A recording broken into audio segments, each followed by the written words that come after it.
The trial is underway for a man charged in a triple murder case that shocked two Summit County communities. 58-year-old Elias Godinho is accused of killing three men who were found tied up, gagged, and shot in Akron and Copley. This is crazy. I've never seen anything like this in my life. Nobody wants to find dead bodies in the neighborhood.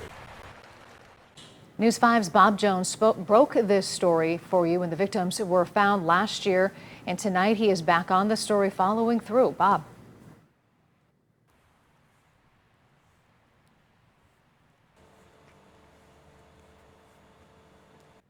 Afternoon, we heard the opening statements in the case here at the Summit County Courthouse. The crimes were startling back in March of 2023 when the bodies of the two men were found off of Cordova Avenue in Akron. Police say the victims, Inmar Reyes and Victor Varela Rodriguez, were tied up, gagged, and shot in the head.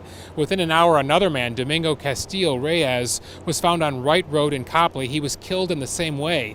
Investigators told News 5 they were kidnapped from Youngstown, but they were from Honduras, not U.S. citizens, and they were murdered by Godinho. Police say a man who didn't speak English and was also found wandering the Copley area that day was connected to the horrifying crimes. He was also shot, a bullet grazing him in the head, but he told police he survived by playing dead.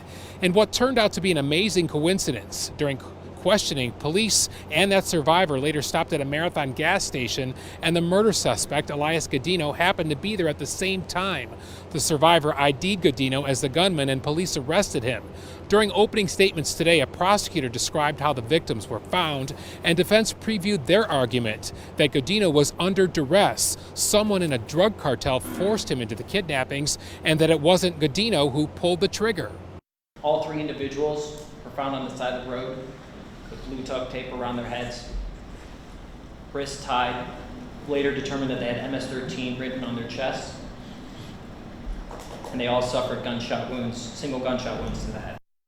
We're not going to contest a lot of the evidence. A lot of stuff you've heard the prosecutors talk about, we agree on. These events did happen. It's a horrible tragedy.